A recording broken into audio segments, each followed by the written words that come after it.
아멘. 이렇게 함께 2달여 만에 모여서 예배를 드려서 참 감사하고 기쁩니다.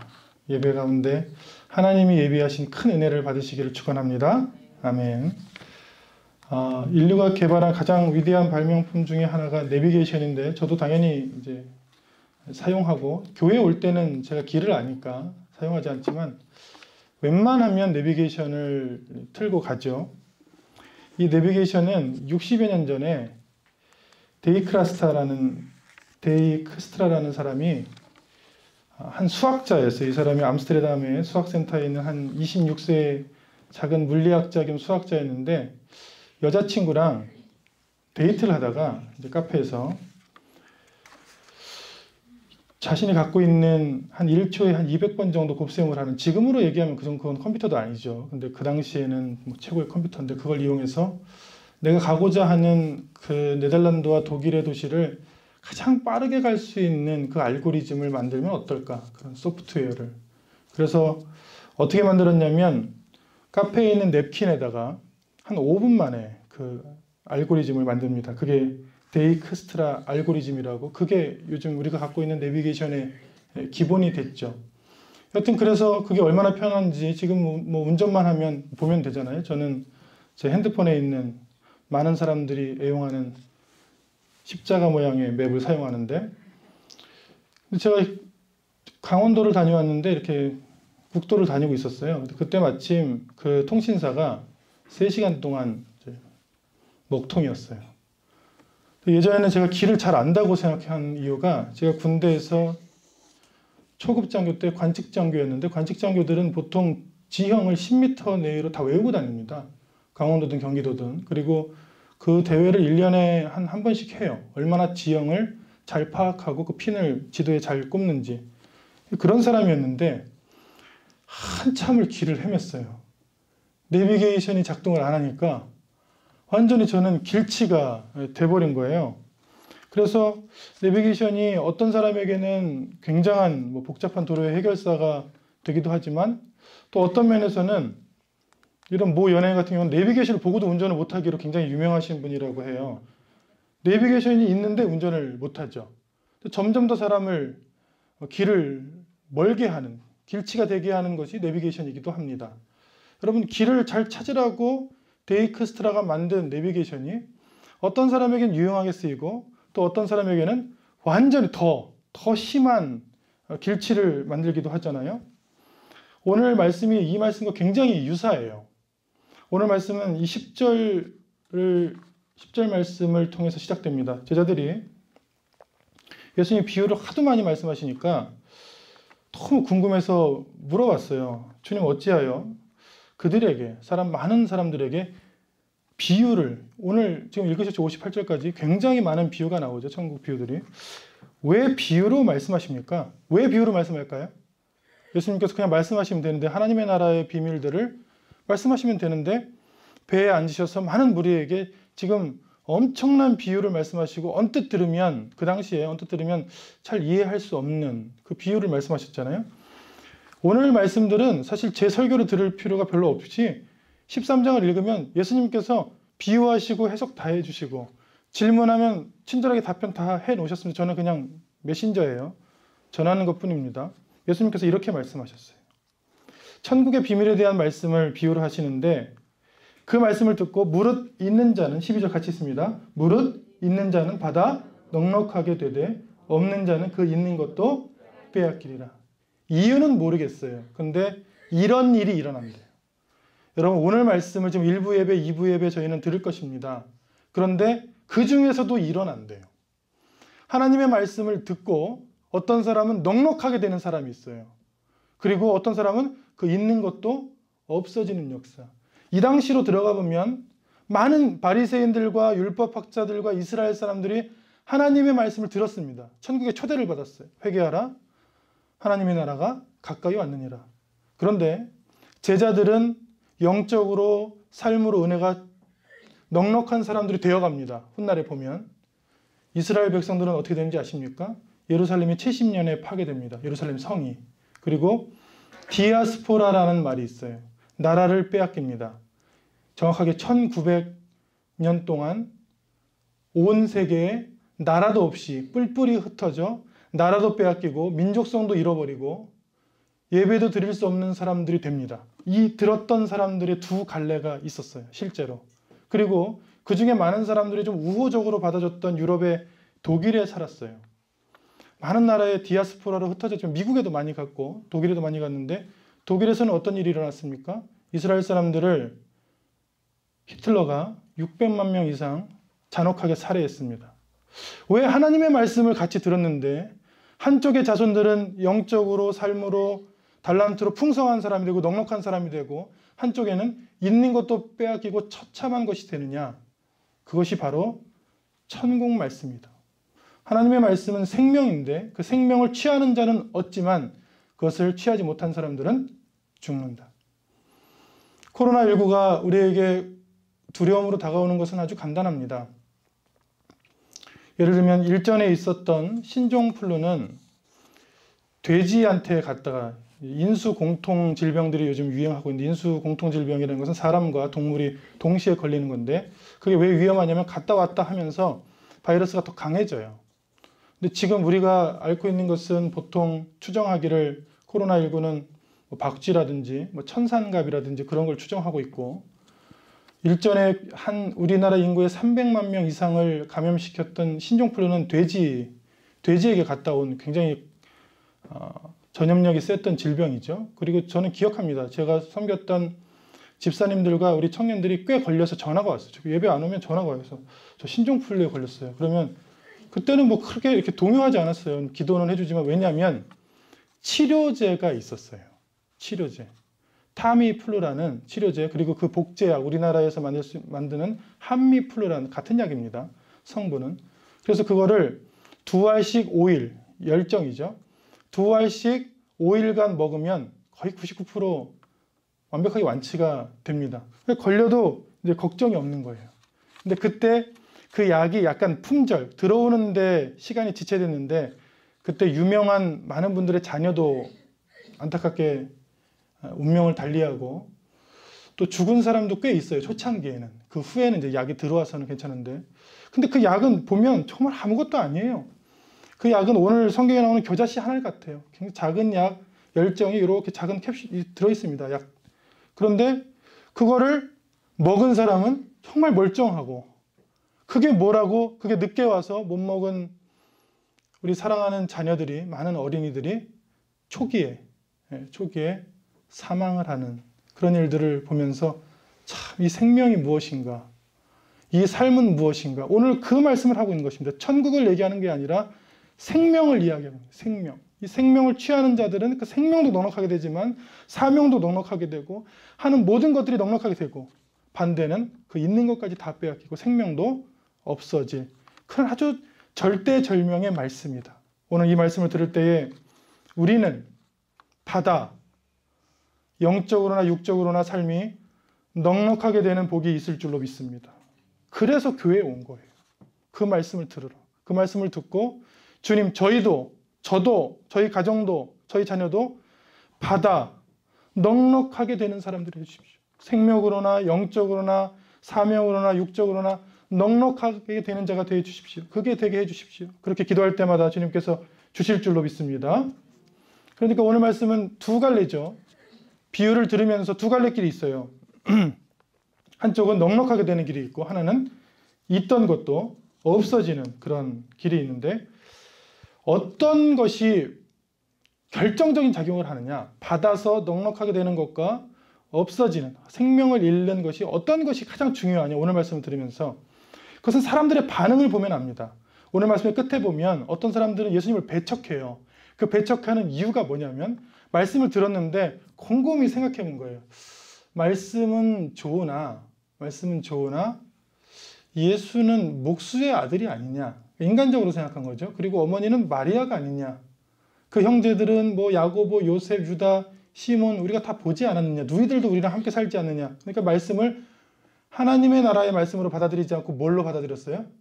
그냥 지금 여기서 살아가고 먹고 지내는 것으로 받아들인 사람들은 영적으로 넉넉해질 수가 없다. 하나님 나라의 말씀을 한 거예요. 영원히 살 수 있는 생명의 말씀을 한 거예요. 근데 그것을 뭘로 받아들였어요? 직업으로, 인간적으로, 자기의 상식으로, 생각으로 받아들였던 자들은 다 없어졌는데 그것을 요한복음은 이렇게 표현했습니다. 빛이 어두움에 비치되 어두움이 깨닫지 못했다. 빛은 비쳤어요. 근데 깨닫지 못한 사람들이 나오고, 두 번째는 하나님의 부르심에 응답하는 사람들이 나옵니다. 이 사람들이 넉넉하게 되는 거예요. 보통은 이제 신앙생활하면 이런 게 많잖아요. 하나님 응답을 주세요. 제가 요즘 작정 기도를 하고 있습니다. 그런데 그건 참 잘하고 있는 거예요. 왠지 아십니까? 작정 기도를 하든 예배에 나오든 기도를 하든 그건 무슨 행위예요? 그 자체가 응답이에요. 이 넉넉하게 되는 비밀에, 이 오늘 말씀의 제자들이 넉넉하게 되는 삶을 훗날에 살 건데, 그 삶의 비밀이 뭐냐면 응답에 있었어요. 응답을 달라는 게 아니라 하나님의 말씀을 들었을 때 찬양을 부르든 예배를 하든 기도를 하든 뭐가 중요하다고요? 내가 응답하는 게 먼저예요. 그 응답하는 사람들마다 응답하면 응답할수록 넉넉하게 됐던 것들이 신약 성경의 역사입니다. 여러분, 이 복음서 이후에 많은 서신서들을 보세요. 베드로전서, 바울이 쓴 13개 서신서, 처음에는 겨자씨 하늘 같은 사람이었어요. 근데 그 사람들이 주로 무엇을 합니까? 처음에는 의아해하다가 응답하기 시작하는 거예요. 응답했던 사람들이 넉넉해진 것처럼 오늘 이 말씀을 듣고 하나님이 과연 나를 뭐라고 부르시고 뭘 하라고 부르시고 나는 어떻게 응답해야 될까? 그렇게 고민하며 기도하는 저와 여러분들이 되시기를 축원합니다. 아멘. 은혜가 무엇인가? 응답은 무엇인가? 아주 간단합니다. 은혜라는 것은 넉넉하게 되는 건 열매예요. 오늘 말씀 보면 결실과 열매라고 표현했는데, 응답은 무엇인가? 세례 요한과 예수님, 그리고 예수님의 제자들은 하나같이 성령에 충만했을 때 했던 설교가 있어요. 뭐냐면 회개하고 돌이키라는 거예요. 회개하고 돌이키는 게 은혜입니다. 기도에서 받는 것은 열매예요. 그러니까 씨를 뿌릴 수 있고 다시 밭으로 돌아갈 수 있고 다시 깨달을 수 있는 모든 것들이 응답이며 은혜예요. 성경을 보면 내가 하나님의 말씀을 들었을 때 어찌할꼬, 내가 이 말씀을 들었는데 어찌할꼬 했을 때 회개하고 죄사함을 받고 하나님께로 다시 돌아가라. 그것을 응답이라고 표현하는 것이죠. 오늘 예배를 드릴 때에 우리가 가진 것들을 내려놓고 응답하고 돌아가고 돌이키고 하나님을 바라보는 일들이 일어날 줄로 믿습니다. 아멘. 근데 문제는 큰 무리가 문제죠. 이제 1절에 큰 무리. 저는 이 무리라는 단어를 별로 좋아하지 않아요. 오클로스라는 단어인데 큰 무리들이 있는데 그 무리 중에 제자가 된 사람들은 극히 적습니다. 교회는 많지만 주님께 늘 돌이키고 회개하고 제자 되려고 애쓰는 교회는 적습니다. 어떤 데가 많습니까? 무리들은 열매와 기적과 표적을 원해요. 그 당시 이스라엘 사람도 예수님께 많이 원했어요. 표적을 보여달라. 기적을 보여달라. 열매를 먼저 달라. 너가 응답하면 주겠다. 여기는 지금 퀴즈쇼예요. 그래서 지금 제가 고향에 갔더니 저희 어머니가 뭐 전화를 할까 고민하고 계시다고.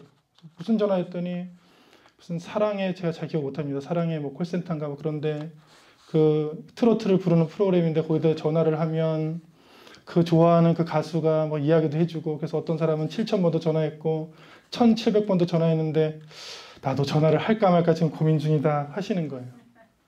그래서 별 말씀 안 드렸지만 듣고 싶으면 하세요. 저는 그 가수가 음성을 듣고 싶으면 내가 전화를 해야지. 전화를 해서 서로 이야기를 해야지. 그냥 들었으면 좋겠다. 내가 죽기 전에 저 영탁이의 목소리를 들었으면 좋겠다. 어떻게 듣냐고요, 집에서. 직접 목소리를 들으려면 어떻게 해야 돼요? 전화를 해서 그 사람이 응답을 하고, 그런 과정들이 신앙이잖아요. 근데 무리들은 전화를 안 하면서, 나는 전화를 안 하는데 간절히 바라고 있는 거야. 우리 집에 영탁이가 영탁이가 041 545 땡땡땡땡 전화를 어떻게 아냐 그거를. 모르잖아요. 근데 바라고만 있는 거예요. 많은 교회들이 열매에 치중했어요. 열매는 주실 거예요. 그것도 넉넉하게 후히 흔들어 누르고 넘쳐서 상상할 수 없을 정도로 주겠다는 말씀들이 성경에 많이 나옵니다. 그런데 뭐가 우선이라고요? 응답이 우선입니다. 응답. 무리들은 응답하는 사람은 아니죠. 그 무리 중에 응답하는 제자들을 주님께서 원하신 거죠. 그래서 곡식과 가라지라고 표현을 했죠. 오늘 비유에 보면. 많은 무리들 중에 많은 사람들 중에 말씀을 뿌리지만 그것을 듣고 제자로 응답하며 나오는 사람들은 극히 적을 것이다. 마지막 때. 그것들을 너희가 깨닫습니다. 하고 실제로 제자들은 나왔어요. 그 나온 사람들이 신분이 어떠하든 그때 상황이 어떠하든 그들의 재물이 어떠하든 그들은 다 사도고 제자고 주님을 닮아가는 삶을 살았습니다. 우리도 마찬가지입니다. 오늘 말씀을 들을 때 주님 제가 다른 사람은 어떠하든 제가 주님께 한 발짝 더 나가고 무리에서 더 나가고 주님께 더 나가고 주님의 말씀에 응답하는 자가 되기를 원합니다. 결단하는 저와 여러분 되시기를 축원합니다. 아멘. 씨 뿌리는 비유 이렇게 제목이 붙어 있죠. 근데 저는 그 제목을 좀 바꾸고 싶어요. 그 구글에 이렇게 검색해 보면 예수님의 이 비유를 씨 뿌리는 비유 이렇게 나와 있더라고요. 검색어 키워드가 씨 뿌리는 자의 비유입니다. 씨 뿌리는 비유는 주로 땅에 관심이 있어요. 그러니까 마음밭이 있는데 그 좋은 마음밭이냐, 뭐 돌이 있는 마음밭이냐, 마음에 여러 마음에 가시가 있어요. 뭐 그 씨와 밭과 열매에 치중돼 있어요. 그런데 3절에 보면 누가 나옵니까? 3절에 씨를 뿌리는 자가 나오죠. 이 비유의 주인공은 씨도 아니고 밭도 아닙니다. 열매는 주시는 은혜에 불과해요. 누가 주인일까요? 이 비유의 주인이요. 씨를 뿌리는 하나님, 주님. 인자라고 표현했는데 예수님, 하나님, 주님이 이 비유의 주인이에요. 이 비유의 주인이 누군지만 알아도 다시 댁에 가서 13장을 읽으면 하나도 어렵지 않습니다. 이 비유는 다 설명도 다 돼 있어요. 뒤에 보면 설명이 돼 있어요. 주인이 누구라고요? 주님이에요. 씨를 뿌리는 자가 나가서 시작돼요. 씨를 뿌리는 자가 나가서 시작되는 역사의 주인이 누굴까요? 이게 고백하기 참 힘들어요. 역사의 주인은 하나님이신데 지금 코로나를 맞기 이전까지 교회든 사회든 역사의 주인이 하나님이라고 고백하는 일들이 굉장히 적었습니다. 내가 노력하면 성공하고 내가 잘하면 잘 될 것이라고 다 생각했고 인간은 늘 번영하고 발전할 것이라고 생각했고 인간들이 이렇게 다 멈춰서 있을 줄은 예상했던 사람은 아무도 없어요. 저희 가족들하고 예배를 드리는데 이런 질문을 하는 거예요. 우리는 믿음의 가정인데 왜 아버지가 이렇게 중풍에 걸려서 이렇게 힘들게 고생하시다가 돌아가는, 그렇게 신앙생활을 열심히 하는데 집이 불이 났어요. 집은 왜 불이 나는가? 그렇게 우리 두 부부가 열심히 기도했는데 첫째 아이가 장애를 갖고 태어났었어요. 소리가 왜 태어나는가? 왜 그런가? 그 질문이 잘못됐어요. 우리가 어쩔 수 없는 거예요. 우리는 씨잖아요. 뿌리시는 분이 뿌리신 거예요. 그걸 인정하지 못하니까 죽을 때까지 고민하는 거예요. 왜 그럴까? 우리 가정은 왜 그렇고 나는 지금 왜 그렇고 이런 해와 이런 코로나와 이런 것들은 왜 일어날까? 모릅니다. 우리는 알 수 없는 존재. 우리는 그냥 뿌려지는 존재예요. 뿌려지고 응답하고 열매를 맺게 돼 있어요. 저는 그렇게 고백하고 기도하고 있습니다. 나는 모른다. 모르는 것들이 참 많이 있습니다. 지금 일어난 일들도 잘 모르겠습니다. 하지만 한 가지는 확실히 알아요. 하나님께서 하셨습니다. 우리의 생명, 우리의 삶, 우리가 태어난 것도, 우리가 지금 이렇게 살고 있는 것도, 우리가 교회를 섬기고 있는 것도 우리가 한 것이 하나도 없다고 하는 것이 말씀의 시작입니다. 우리가 한 게 없어요. 잠언 16장에 보면 너희 행사를, 너희 경영을 다 주께 맡기라. 그리하면 그 경영하는 것이 이루어지리라. 행사와 경영이라는 것은 결과를 이야기합니다. 우리가 이만큼 했는데 왜 이런 결과가 안 나옵니까, 주님? 그건 주님의 영역이에요.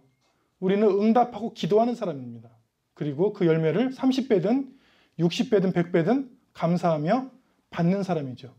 그러면 코로나가 오든 대면 예배를 못하든 삶에 어떤 일이 일어나든 그냥 평안합니다. 왜? 내가 할 수 있는 일 없고 나는 그저 주인이신 주님을 의지하면 되겠구나. 그렇게 깨달은 사람들이 오늘 큰 무리 중에서 12명의 제자였어요. 그 많은 무리들이 있었지만 너희들은 깨닫느냐? 주님 깨닫습니다. 우리가 어쩔 수 없고 주님을 따라가야 된다는 그것만 깨닫습니다. 그런데 그때는 준비가 안 됐거든요. 그래도 기다렸어요. 왜? 이 사람들이 훈련받고 바로 서고 선포할 때까지, 성령이 올 때까지 기다리라 했거든요. 기다리는 게 얼마나 힘듭니까? 하지만 믿음이 있으니까 이 결과, 내 삶, 내 죽음, 내 끝을 내가 할 수 있는 것이 없구나. 내 삶의 주인은 주님이시구나. 이게 바로 씨 뿌리는 자의 시작입니다. 옥토가 중요한 게 아니에요. 그 마음은 다양해요. 여러분, 저는 좋은 마음밭입니까? 아닙니다. 이 마음밭에 여러 가지가 있어요. 어떤 사람은, 이 집사님은 이제 찬양을 잘하시니까 이제 옥토, 좋은 밭, 저 청년은 좀 가시, 이건 아니에요. 그 마음이 어떻게 그렇게 정해져요? 어떤 사람은 가시 마음, 어떤 사람은 좋은 마음, 그럴 수가 없어요. 여러분 마음 한번 보세요. 다 있어요. 그 한 마음에 그게 다 있어요. 그건 우리의 그냥 상태를 얘기해 준 것 뿐이에요. 누가 주인이라고요? 씨를 뿌리는 주님을 씨는 바라봐야 된다. 여러분, 코로나 바이러스가 이렇게 생겼습니다. 아시죠? 코로나라는 것은 라틴어입니다. 코로나 하면은 왕관이라는 뜻이에요. 영어로 하면 크라운이 되겠죠. 코로나. 왜 코로나 바이러스로 졌냐면 당연히 모양이 이렇게 왕관 모양의 돌기들이 있고 이 스파이크 돌기라 하는데 이게 굉장히 독특해요. 이 RNA 계열의 바이러스 중에서 이거는 이 뾰족한 돌기가 있으니까 잘 침투를 해. 사람을 잘 죽이진 않아요. 특징이. 이거보다 훨씬 독한 바이러스 굉장히 많이 있습니다. 심지어 이 코로나 바이러스는 한 몇 년 전에, 4년 전에 이미 발견이 돼 있었어요.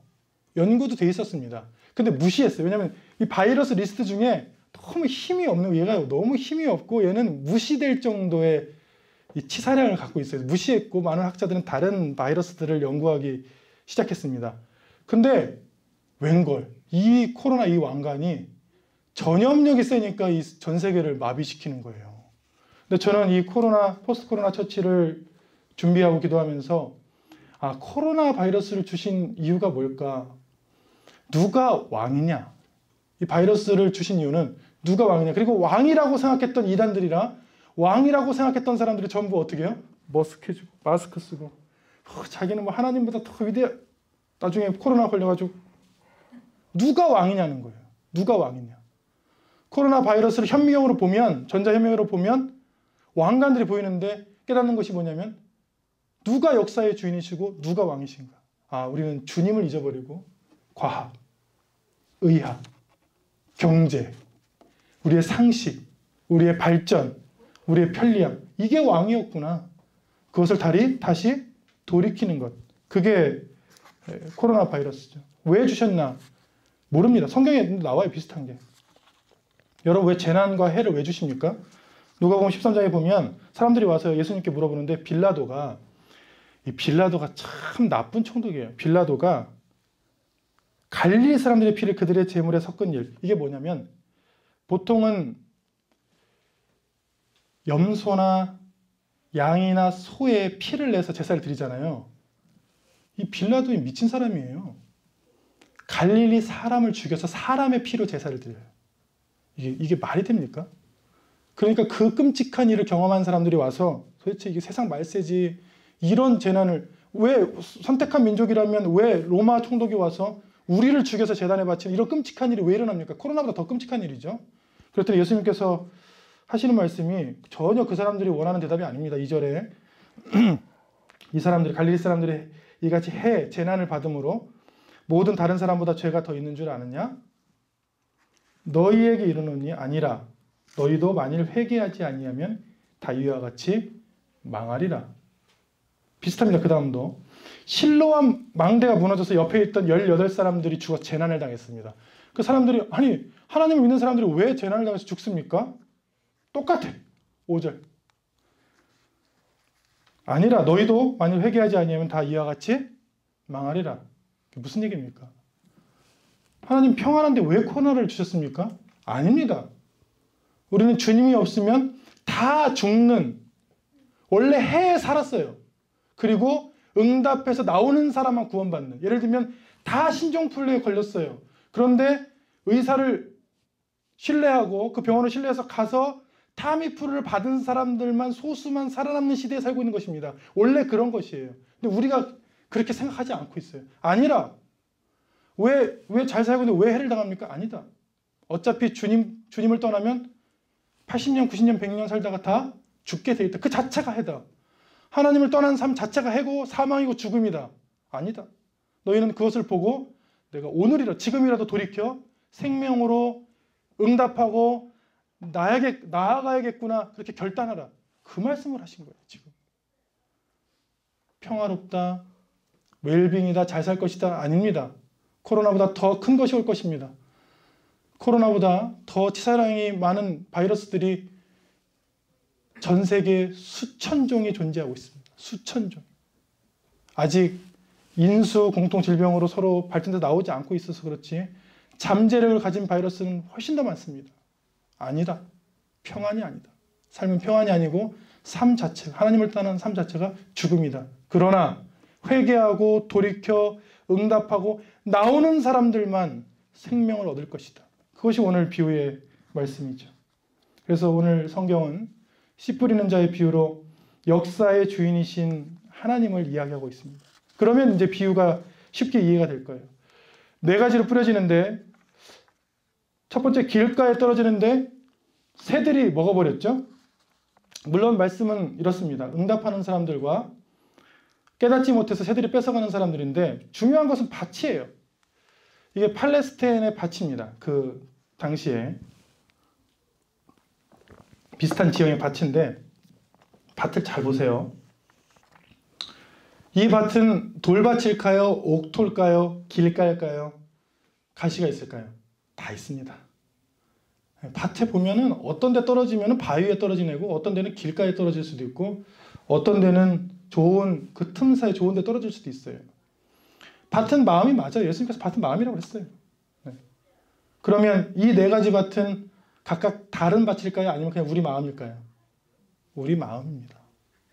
우리 마음에 응답하고 주님께 나가려는 마음도 있고 죄송하지만 삐뚤어진 마음도 있습니다. 돌처럼 굳어져서 절대로 양보하지 않은 마음도 있습니다. 가시 같은 마음도 있습니다. 그 마음을 이야기하는 것뿐이에요. 사람을 구분하는 것이 아닙니다. 저는 여기 설교하면서 여러분들을 보면서 여러분들을 구분할 수가 없어요. 여러분들은 다 똑같습니다. 저도 똑같아요. 부족한 마음 갖고 있어요. 근데 그런 좋은 마음도 하나님 주셨어요. 어떨 때는 말씀으로 기도하고 말씀을 보면 그런 마음들이 막 더 커져요. 막 살아나. 경험해. 어떨 때는 막 실망하고 어떨 때 힘들고 그러면 이 마음보다는 다른 것들이 커져서 내가 왜 그러나 내가 왜 그랬지 후회할 때도 있어요. 그런 마음들을 이야기하고 있어요. 주님께서 말씀하신 바 해석을 나중에 해주시죠. 이런 것은 말씀을 듣고 깨닫지 못한 때인데 악한 자가 와서 그 마음에 뿌려진 것을 빼앗았다. 전혀 예상치 못한 말씀이 탁 떨어지니까 아 이거는 내게 아니야. 없어진 거죠. 우리 마음 중에 이 말씀은 내게 아니야. 있었나? 새들이 먹어버려서 그 기억도 안 나요. 그 말씀들이. 하나님은 주셨는데. 두 번째는 흙이 얕은 돌밭에 떨어졌는데 타서 뿌리가 없어졌대요. 이 말씀은 제가 해석할 필요가 없는데 주님께서 해석을 해주셨어요. 응답하는 자와 깨닫지 못하는 사람인데 해석을 이제 20절 이상에 해주시죠. 돌밭에 뿌려진 게 뭡니까 했더니 즉시는 기쁘대요. 즉시 기쁜데 뿌리가 없어 잠시 견디다가 말씀으로 말미암아 환난이나 박해가 일어날 때 이건 남녀 관계로 설명하면 참 쉽습니다. 남자와 여자는요 여러분이 하는 게 아닙니다. 하나님께서 하신 건데 이 뇌에 보면 도파민이라는 그 호르몬이 나와요. 남녀가 보통 딱 눈을 마주 3초, 여러분 3초만 마주세요. 3초만 마주치고 있으면 남자가 남자를 볼 때는 안, 제가 지금 이 김종만 집사 볼 때 죄송합니다. 안 나옵니다. 그게. 근데 이제 총각 때 웬만한 사람들을 계속 보고 있거나 같이 수련회를 가거나 선교를 같이 가서 계속 보고 있으면 사랑은 아닌데 사랑의 호르몬이라고 불리는 그런 것들이 몇 종류가 있어요. 막 나와. 그래서 착각을 합니다. 청년들이 착각을 해요.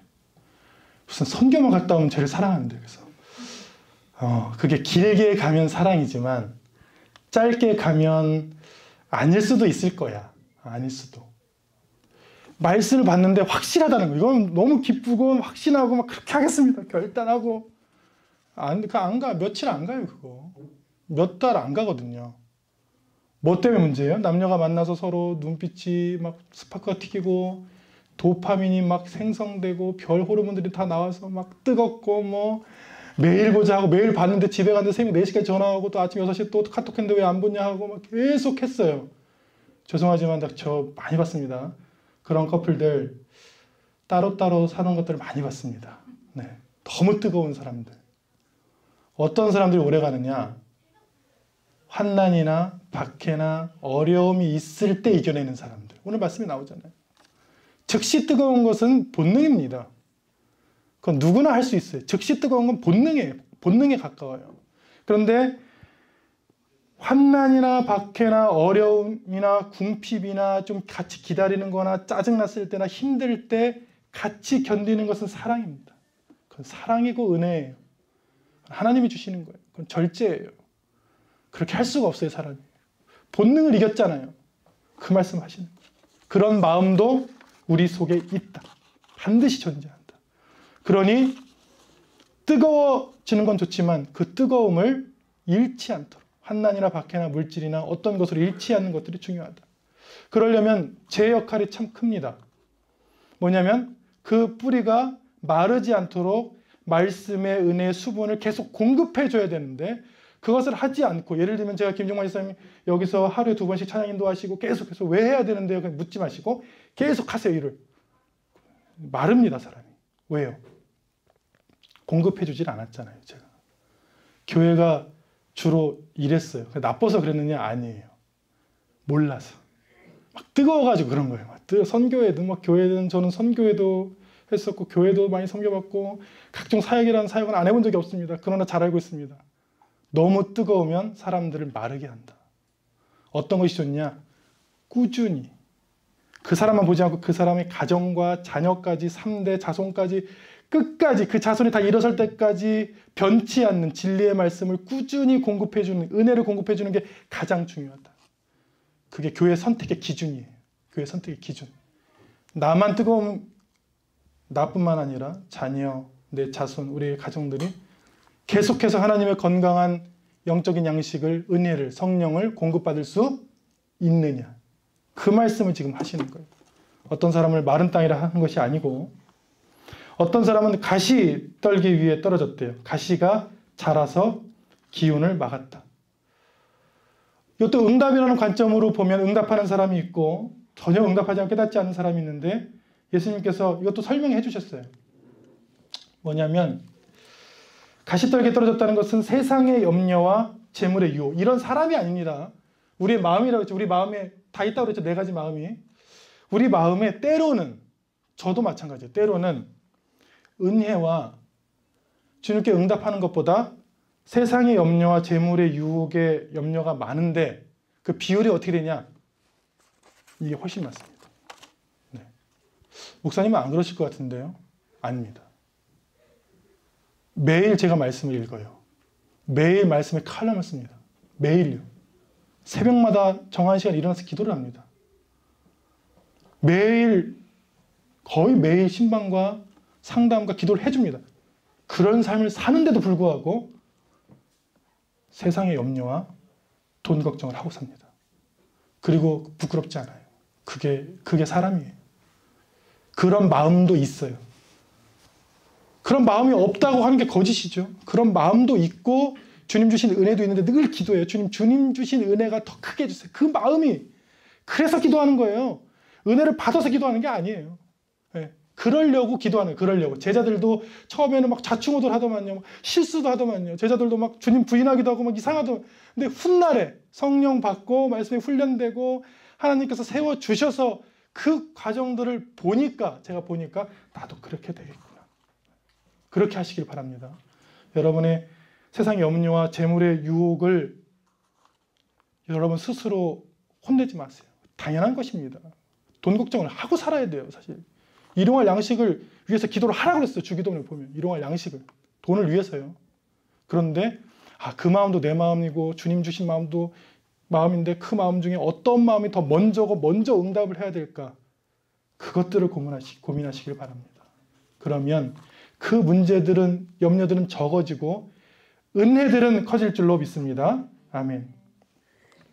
더러는 좋은 땅에 떨어졌는데, 이거는 이제 좋은 말씀이니까 8절 같이 있습니다. 더러는 좋은 땅에 떨어짐에 어떤 것은 100배, 어떤 것은 60배, 어떤 것은 30배의 결실을 한, 여러분 마음 가운데 이게 있어요. 주님께서 주셨는데 그런 마음들이 커져서 이런 일들이 여러분들의 마음과 가정과 자녀들에게 있을 줄로 믿습니다.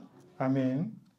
어떻게 있느냐? 아주 간단합니다. 16절에 보면 너희가 같이 있습니다. 그러나 너희 눈으로 봄으로 너희 귀는 들음으로 복이 있도다. 이게 시작이에요. 시작. 여러분 지금 하고 있어요. 보고 듣고. 굉장히 잘하고 계신 거예요. 목사님 좀 뭐 한 게 없는데요. 제자들은 뭐 한 거 있습니까? 주님께서 바닷가에서 말씀하실 때 보고 듣고 나중에 훗날에 될 걸로 믿고 의지하고 진짜 되고, 그래서 실제로 30배, 60배, 100배 된 것이 성경에서 우리가 볼 수 있잖아요. 근데 순서가 나오죠. 오늘 말씀에 보면 15절에 보면 눈으로 보고 귀로 듣고 마음으로 깨닫고 또 어떻게 해요? 돌이켜 회개하는 일들이 살면서 일어나기 시작하고, 그러면 어떻게 해요?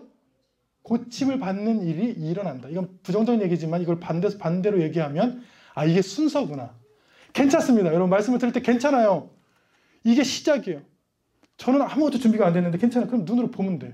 보고 듣고 하나님께서 깨닫게 해주시고 삶의 작은 부분들이 주님께로 돌이켜지기 시작되고 주님께서 그 마음, 4가지가 다 있는 그 마음을 고치기 시작되고 그 고친 것들이 많이 고쳐지면 하나님 일들을 해서 나만 고침받는 게 아니라 다른 사람을 고치는데 사용되는 축복의 통로가 되기도 하고, 그게 30배, 60배, 100배죠. 이런 일들이 우리 교회에 또 말씀을 듣는 많은 주님의 자녀들에게 있을 줄로 믿습니다.